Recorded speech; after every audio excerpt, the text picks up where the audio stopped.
जिन पुण्यात्माओं के, जिन प्राणियों के पुण्य बहुत ज़्यादा होते हैं उनको मानव शरीर प्राप्त होता है।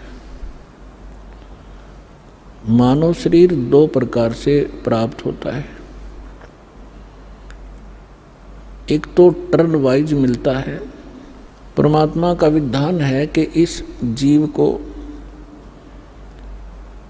भले ये कितना ही निकम्मा हो, 84 लाख प्रकार के प्राणियों के कष्टों को पूरा एक चक्कर लगाने के उपरांत इसको एक मानव शरीर परमात्मा अवश्य दिलवाते हैं। और दूसरी प्रकार का जो मानव शरीर प्राप्त होता है वो उन पुण्यात्माओं को होता है जो पहले भी मानव थे, उनके पुण्य ज़्यादा थे, जिस कारण से किसी जन्म में उन्होंने शुभ साधनाएं, शास्त्र अनुकूल साधनाएं की होती हैं, शुभ संस्कार बनाए होते हैं, जिसके परिणाम स्वरूप उनको कई कई सैकड़ों भी मानव शरीर प्राप्त हो जाते हैं। लेकिन उन मानव शरीर के अंदर यदि सतगुरु नहीं मिलते, सतगुरु नहीं मिलते तो उनको फिर से शुभ संस्कार बनाने का अवसर प्राप्त नहीं होता। और सतगुरु के अतिरिक्त अन्य किसी नकली संतों से ज्ञान प्राप्त करके साधना करते हैं, वो शास्त्र विरुद्ध साधना होने से यूजलेस होती है। उदाहरण के लिए श्रीमद् भगवत गीता अध्याय नंबर 16 के श्लोक 23 और 24 पर्याप्त हैं। और जब तक हम शास्त्र अनुकूल साधना नहीं करेंगे, हमारे आध्यात्मिक शुभ संस्कार नहीं बन सकते। तो जिस कारण से भले ही सैकड़ों मनुष्य जीवन भी प्राप्त कर ले वो प्राणी, जिसके पूर्व जन्म के किसी समय शुभ संस्कार ज़्यादा संचित हो गए और फिर वो मनुष्य शरीर प्राप्त करता हुआ आ रहा है, उसके लिए वो कौन सा समय है?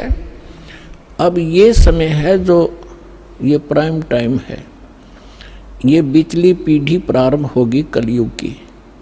इसमें परमात्मा अपने बच्चों को अपने वचनानुसार अब सबको तत्व ज्ञान से परिचित कराएगा, सतनाम सारनाम सबको प्राप्त कराएगा। जो यहाँ से निकल जाएंगे सावधानी बरत कर सत साधना करके, वो तो गए, सफल हुए। और जो नहीं निकल पाए और साधना कर रहे हैं, किसी भी कारण से वो फाउल हो जाते हैं और पार नहीं हो पाते हैं, तो वो भी करोड़ों और काफ़ी करोड़ों की संख्या में ऐसे हो जाते हैं। तो जो करोड़ों की संख्या में सत्साधना करते हुए और यहाँ रह जाएंगे, ये मंत्र ऐसे अनमोल और इतने कीमती हैं, इनकी थोड़ी ही साधना से बहुत ज़्यादा आध्यात्मिक एनर्जी स्टोर हो जाती है। सतनाम के विषय में सूक्ष्म वेद में कहा है, सतनाम पालड़े रंग होरी हो, 14 लोक चढ़ावे राम रंग होरी हो, 3 लोक पास अंग धुर रंग होरी हो, तो ना तुले तुलाया राम रंग होरी हो। जैसे हम यहाँ के त्योहार मनाते हैं, होली, होरी मीन खुशी से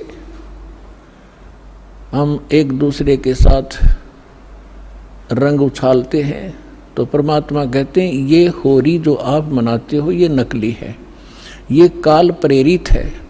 एक व्यक्ति का युवा पुत्र मर गया होली से 2 दिन पहले, ना वो स्वयं होली मना पा रहा है, ना उसके रिलेटिव और ना उसके मोहल्ले वाले। तो अब कहाँ गई वो होरी जिसको इतना इम्पोर्टेंट त्योहार मान रहे थे? तो परमात्मा और उससे परिचित संत कहते हैं कि इस नकली सांग में, इस नकली स्थान पर आप ये नाचा गाई करते हो, आपने भांग पी रखी है, नशे में बकवाद कर रहे हो। इस भांग का नशा, काल की माया का नशा अज्ञानता में प्रेरित होकर कर रहे हो। या एक पलक में ना जाने के बिजली गिर जा, ऐसे लोक में तुम खुशी मना रहे हो। या तो जब आपको ज्ञान होगा आंखों से आंसू नहीं सूखेंगे, हम के कष्ट उठा रहे हैं और आगे क्या जुल्म होगा हमारे साथ। तो असली होरी राम नाम की होरी है। या खेलो, दिन रात खेलो, रात खेलो दिन खेलो, सुमन करो दिन रात इस राम नाम की होरी से, इस रंग को बखेरो। तो क्या कहते हैं कि सतनाम जो 2 अक्षर का मंत्र है, जिसमें एक ओम है एक तत् है, और ये ऐसा अनमोल मंत्र है, इसकी इतनी कीमत बताई है। यदि विधिवत परम संत अधिकारी संत से प्राप्त करके, अधिकारी आपको बता देता हूँ 21 ब्रह्मांड में, इस विश्व में, इस दास के अतिरिक्त इन तीनों मंत्रों को देने का कोई अधिकारी नहीं है। या गलती ना करियो, बहुत धोखा खा लिया आपने।